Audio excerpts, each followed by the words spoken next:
¿Alguna vez te has parado a pensar en el futuro? No solo en tu propio futuro, o el de tu familia. Me refiero al futuro de todos nosotros, el futuro de la humanidad. A menudo miramos hacia adelante con esperanza. Imaginamos nuevas tecnologías, mejores vidas, un mundo más pacífico. Pero, ¿y si el futuro no es tan brillante? ¿Qué pasa si las cosas por las que luchamos hoy son solo el principio? Esta pregunta no se trata de ser pesimista, se trata de ser realista. Necesitamos entender los desafíos que se nos vienen encima. La historia de la humanidad es, en muchos sentidos, una historia de conflictos. Hemos luchado por la tierra, por el oro, por la ideología, por el poder. Las presiones se están acumulando lentamente, casi en silencio, a nuestro alrededor. Son como grietas que se forman en una presa. Durante mucho tiempo, nada parece pasar. Luego, de repente, la estructura cede. Hoy, vamos a comenzar un viaje. Una exploración de las posibles causas de futuras guerras. Cosas que a menudo damos por sentadas pronto podrían convertirse en fuentes de gran tensión internacional. Examinaremos la evidencia, escucharemos a los expertos e intentaremos armar una imagen de lo que podría depararnos el futuro. Exploraremos varias áreas clave: el agua, la energía y los minerales, el cambio climático y el ciberespacio. Únete a nosotros mientras desglosamos estos complejos temas y hacemos las preguntas difíciles sobre el futuro de la guerra y la paz. Cuando pensamos en la guerra, a menudo nos imaginamos soldados y tanques, pero los verdaderos detonantes del conflicto suelen ser mucho más básicos. Están arraigados en las necesidades fundamentales de la supervivencia y el progreso humano. El primero y más crítico de ellos es el agua. Es la fuente de toda vida. A medida que la población mundial crece y el clima cambia, el agua dulce se está convirtiendo en un recurso cada vez más valioso y escaso. Los países que comparten ríos y acuíferos subterráneos ya están experimentando tensiones. ¿Qué sucede cuando el flujo de un río se convierte en una cuestión de supervivencia nacional?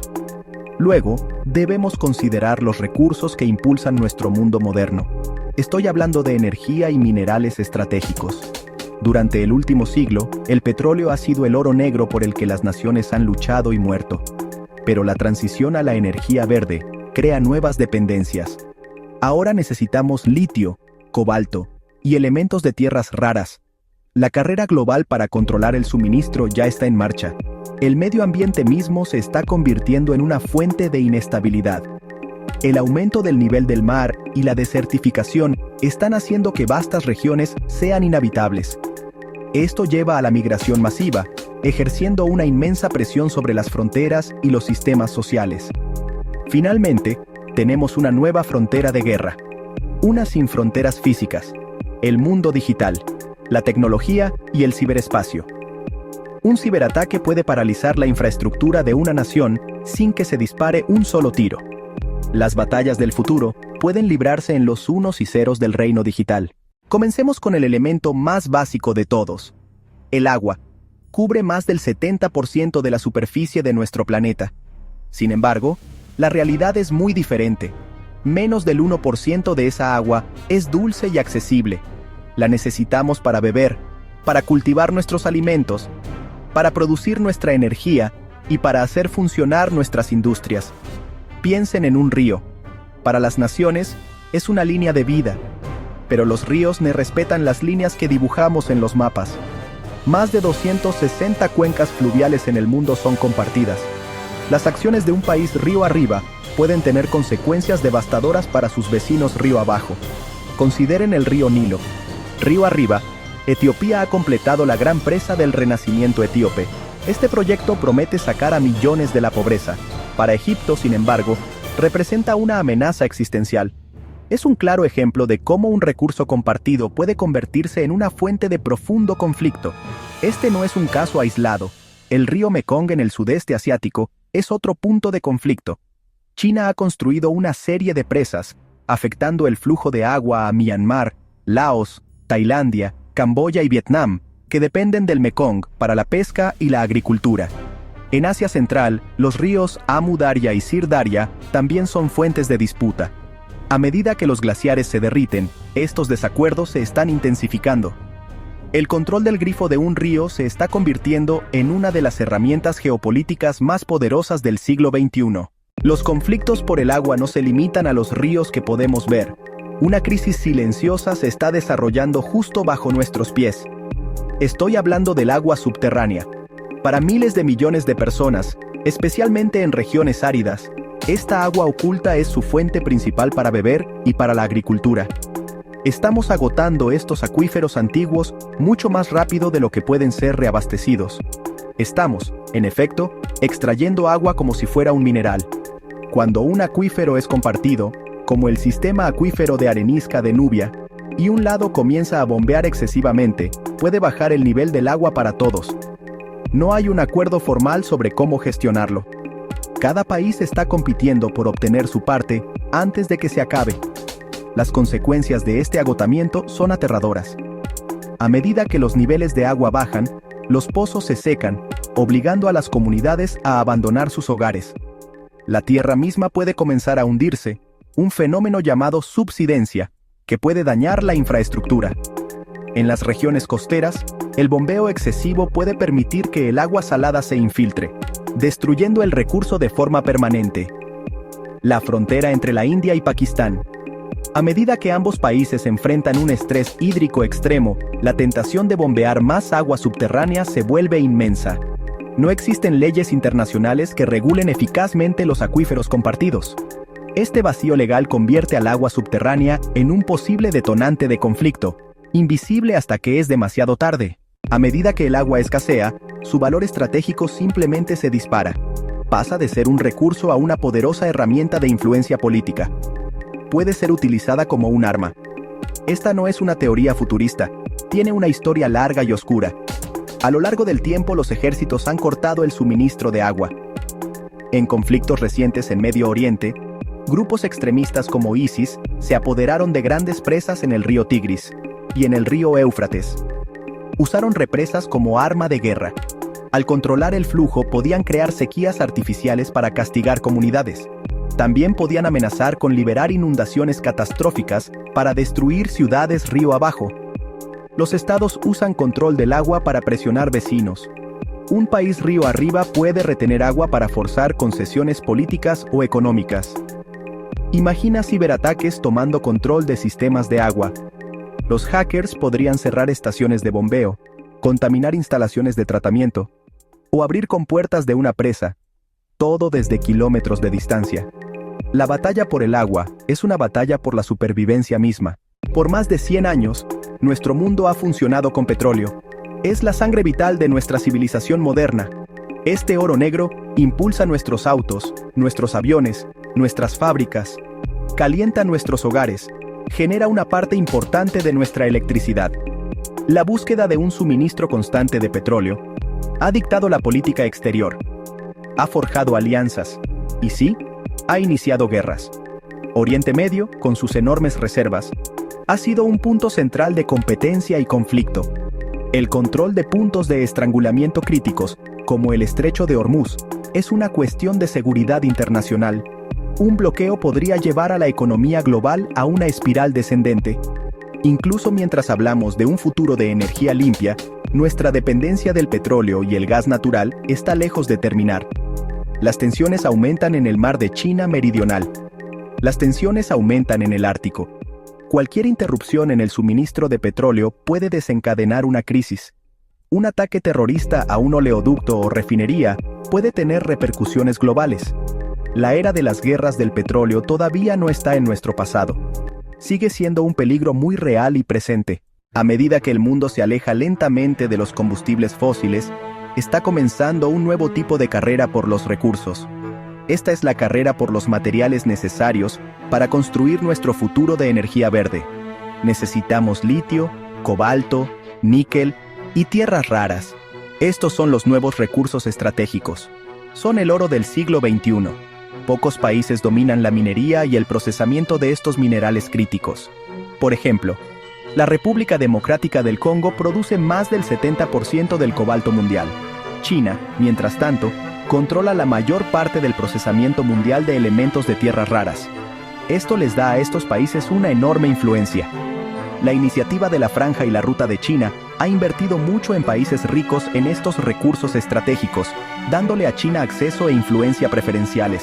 Otras potencias, como Estados Unidos y la Unión Europea, ahora están tratando de ponerse al día. Esta competencia económica podría fácilmente desembocar en rivalidad.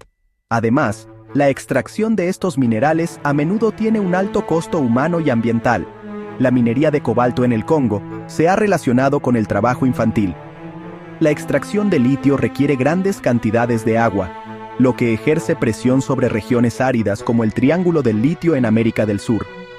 La demanda global de energía limpia está creando realidades sucias y peligrosas sobre el terreno. ¿Hacia dónde se dirige la búsqueda de nuevos minerales y energía? La respuesta está en las últimas grandes fronteras de nuestro mundo, el fondo marino profundo y las regiones polares. A medida que la tecnología mejora, lo que antes era inalcanzable ahora se está volviendo accesible. Esto ha desatado un nuevo gran juego.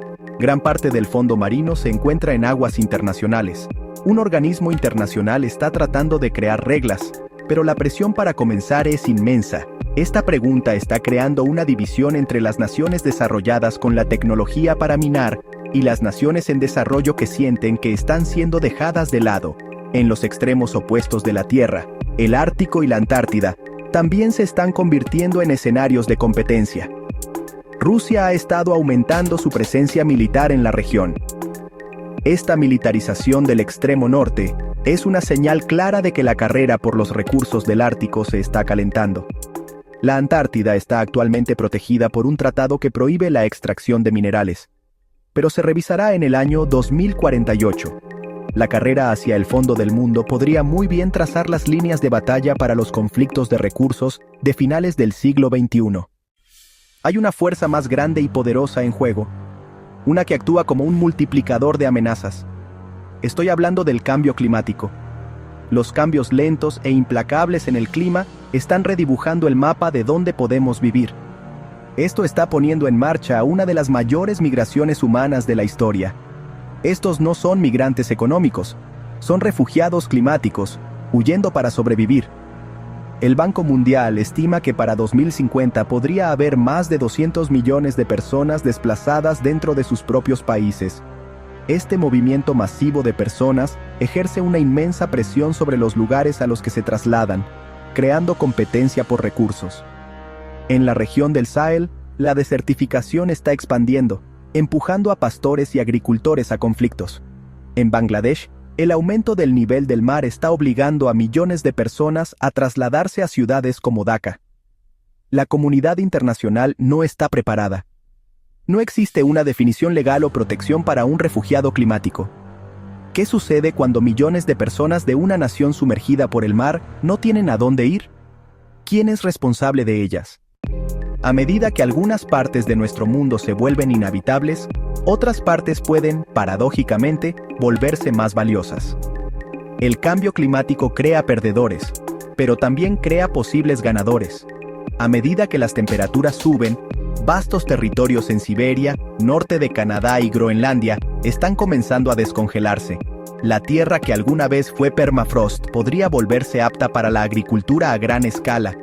Rusia y Canadá podrían convertirse en los futuros graneros del mundo, controlando una parte significativa de la producción mundial de alimentos. Esto podría llevar a nuevas tensiones y rivalidades por estas tierras recién abiertas. ¿Qué pasa con las poblaciones indígenas que han vivido aquí durante siglos? Su forma de vida tradicional se vería aún más interrumpida. ¿Y si un país rocía partículas en la atmósfera para bloquear la luz solar? Tal acción podría tener consecuencias imprevistas y catastróficas. Podría causar una sequía en una región para salvar otra. Esta capacidad de convertir el clima en un arma representa una nueva frontera aterradora para el conflicto. En ningún lugar las consecuencias geopolíticas de un planeta que se calienta son más visibles que en el Ártico. Esta transformación está abriendo nuevas rutas de envío más rápidas y acceso a inmensos recursos naturales sin explotar. El Ártico se está convirtiendo rápidamente en una arena estratégica para la competencia de grandes potencias. Una nueva clase de guerra fría está comenzando. Rusia ya ha declarado la ruta del Mar del Norte como su propia vía fluvial interna y está invirtiendo fuertemente para gestionarla. Otras naciones, incluida China, que se autodenomina un estado cercano al Ártico, están desafiando esta afirmación. El Servicio Geológico de Estados Unidos estima que el Ártico podría albergar hasta el 30% del gas natural no descubierto del mundo y el 13% de su petróleo. Rusia ha estado reabriendo sistemáticamente bases militares de la era soviética a lo largo de su costa ártica. En respuesta, los aliados de la OTAN están aumentando sus propias patrullas y ejercicios militares en la región. El derretimiento del hielo del Ártico está desenterrando viejas rivalidades y creando las condiciones para un conflicto del siglo XXI. El próximo gran campo de batalla es completamente diferente. Es un campo de batalla que está en todas partes y en ninguna al mismo tiempo. Estoy hablando del ciberespacio. En solo unas pocas décadas hemos construido nuestras economías, nuestros gobiernos, nuestros hospitales. Todos dependen del flujo ininterrumpido de datos. Esta conectividad trajo progreso inmenso, pero también una vulnerabilidad colosal. Un conflicto ahora puede iniciarse con el clic de un ratón. Imaginen a un actor hostil apagando la red eléctrica, paralizando el sistema financiero o interrumpiendo el control del tráfico aéreo. Envenenando el suministro de agua, hackeando plantas de tratamiento. Estas capacidades existen hoy. Las líneas entre guerra y paz se están volviendo borrosas. En el ciberespacio, el conflicto es constante y de bajo nivel. Esta guerra es asimétrica. No requiere un gran ejército. Un pequeño grupo de hackers puede desafiar a una superpotencia. Cada dispositivo conectado es un punto de entrada. La línea del frente ya no es una frontera distante. Está en nuestros hogares, nuestras oficinas y nuestros bolsillos. La revolución tecnológica en la guerra va más allá de lo digital. Estamos viendo el comienzo de una nueva era de guerras automáticas. El siguiente paso ya está aquí: las armas autónomas. Sistemas que usan inteligencia artificial para buscar, identificar y matar objetivos humanos por sí solos. Imagina muchos drones pequeños e inteligentes que pueden soltarse sobre un campo de batalla para cazar soldados enemigos. Sin embargo, las consecuencias éticas y legales son, honestamente, aterradoras. Podemos y debemos dejar la decisión de vida o muerte a una máquina. ¿Quién es el responsable si un arma autónoma se equivoca? ¿El programador? ¿El comandante? ¿El fabricante? El desarrollo de armas autónomas ha iniciado una nueva carrera armamentista global. La velocidad del combate con inteligencia artificial será demasiado rápida para que los humanos tomen decisiones. Los conflictos podrían pasar de un pequeño incidente a una guerra total en cuestión de minutos. Estamos al borde de un precipicio, a punto de dejar el acto de matar en manos de las máquinas, creando un futuro mucho más peligroso de lo que podemos imaginar. ¿Qué significaría esto para nosotros? ¿Para la humanidad? El verdadero costo de la guerra nunca se mide en territorio. Se mide en vidas humanas. Se cuenta en familias destrozadas, comunidades desplazadas y generaciones perdidas. Imagina un mundo de constante estrés de recursos. No es necesariamente guerra total, sino inestabilidad permanente. El tejido social comienza a deshilacharse. Ricos que se aíslan, pobres que soportan el peso, la brecha se convierte en un abismo. Este ambiente es un caldo de cultivo fértil para el extremismo, el nacionalismo y la violencia. La guerra automatizada podría desensibilizarnos. El costo humano se vuelve abstracto.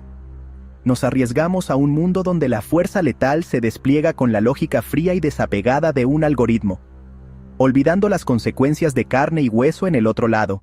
Este es un futuro donde nuestra tecnología supera nuestra empatía. Ante estos desafíos, la humanidad se encuentra en una encrucijada. Dos posibles escenarios se presentan ante nosotros. El primer camino es oscuro. Es el camino de la competencia y el conflicto. En este escenario, las naciones se encierran en sí mismas. Construyen muros físicos y digitales. El mundo se fragmenta, atrapado en un juego de suma cero por el agua, la energía y la tierra habitable. En este futuro sombrío, la tecnología se convierte en una herramienta de opresión y control. Pero hay otro camino. Es el camino de la cooperación, la previsión y la responsabilidad compartida. La humanidad reconoce que estos desafíos globales no pueden ser resueltos por una sola nación. Estamos todos juntos en esto. Las naciones trabajan juntas. Elegimos la diplomacia sobre el conflicto. Invertimos en ciencia y tecnología, no para la guerra, sino para el desarrollo sostenible. La elección entre estos dos caminos aún no se ha tomado. Es la elección que nuestra generación, ahora mismo, debe comenzar a tomar. Hemos viajado a las primeras líneas del mañana. Hemos visto cómo la sed de agua, el hambre de energía, un clima cambiante y las guerras invisibles podrían encender nuevos conflictos. La pregunta no es si estos desafíos son reales. La evidencia está a nuestro alrededor. La verdadera pregunta es cómo responderemos. El futuro no es un destino predeterminado. Es un lugar que estamos construyendo activamente, todos los días, con las decisiones que tomamos. El camino hacia el conflicto es un camino de inacción y de egoísmo. Es el camino que seguiremos si elegimos ver a nuestros vecinos como rivales. Sin embargo, hay otra manera. Las mismas fuerzas que pueden separarnos, también pueden unirnos. Estos son problemas globales que exigen soluciones globales. En última instancia, el futuro de la guerra y la paz descansa en una elección simple, pero profundamente difícil. ¿Permitiremos que nuestros antiguos instintos nos lleven por un camino de autodestrucción? ¿O aprovecharemos nuestra capacidad de empatía y colaboración? El trabajo de construir un futuro más pacífico comienza ahora, con la comprensión de que nuestra mayor seguridad no reside en muros o armas, sino en nuestra responsabilidad compartida por el planeta y por los demás.